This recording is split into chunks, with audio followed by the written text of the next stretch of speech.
सिंधुदुर्गच्या कणकवली तालुक्यामध्ये उभारण्यात आलेली वागदे गोपुरी आश्रम शासकीय दूध डेअरी ही 2015 मध्ये दूध संकलनासाठी बंद झाली। सध्या ही इमारत मोडकळीस आली आहे। त्यामुळे 8.5 एकरचा हा परिसर आता झाडे झुडपांनी वेढला गेला असून जंगलमय झालाय।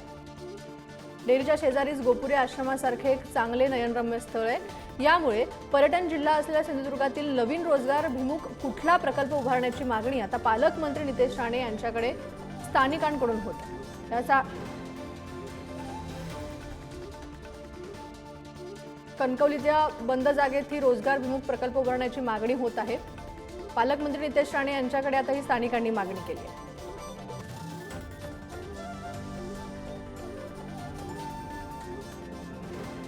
सिंधुदुर्गच्या कणकवली तालुक्यामध्ये उभारण्यात आलेली ही वागदे गोपुरी आश्रम शासकीय दूध डेअरी 2015 मध्ये दूध संकलनासाठी बंद झाली आणि सध्या ही इमारत मोडकळीस आल्याचं पाहायला मिळते।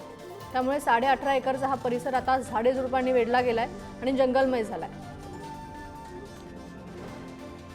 गेली 10 वर्ष बंद असलेल्या या दूध डेअरीच्या शेजारीच गोपुरी आश्रम सारखे एक चांगले नयनरम्य स्थळ आहे। त्यामुळे या ठिकाणी नवीन रोजगार उपलब्ध व्हावा अशी मागणी केली जाते। आर्य दुर्गा मंदिराच्या बाजूला दूध डेअरी ही चालू करण्यात आली आणि त्या डेअरीची सध्याची परिस्थिती खूप दयनीय आहे। या डेअरीचे परिस्थिती आहे आणि सध्याची नेमकी काय त्यावेळी परिस्थिती आता परिस्थिती काय हे जाणून घेण्यासाठी स्थानिक जे इथले त्यावेळीचे कर्मचारी होते ते उपरकर आपल्या सोबत आहेत। आणि सिंधुदुर्गातील किती अशा जागा रिकाम्या एकंदरीत या ठिकाणची ही जागा 8 एकरपेक्षा जास्त आहे आणि या ठिकाणी इमारत आहे जवळजवळ 4000 स्क्वेअर फूटची बिल्डिंग आहे। ती त्याच वेळी राणेसाहेबांच्याच काळामध्ये उभी राहिली। 5 टनाची आईस फॅक्टरी उभी राहिली। ट्रान्सपोर्ट सेक्शनची इमारत आहे। त्याचप्रमाणे या ठिकाणी 12 क्वार्टर्स आहेत कर्मचाऱ्यांना राहण्यासाठी ठेवलेल्या।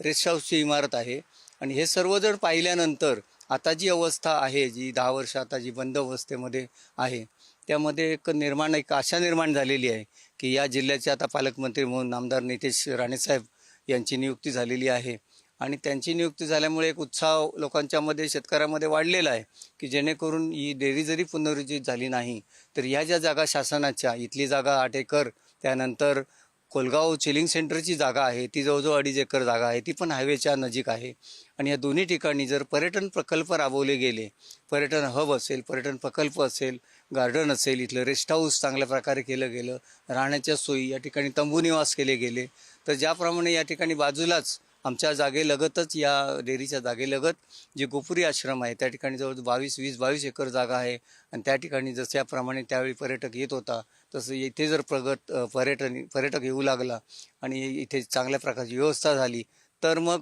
वागदे गावामध्ये सुद्धा विकास होईल आणि या गावामध्ये चांगल्या प्रकारे पर्यटक येऊ लागल्यामुळे रोजगाराच्या संधी वाढतील आणि इतर लोकांना चांगला रोजगार मिळू शकेल अशी अपेक्षा व्यक्त करतोय।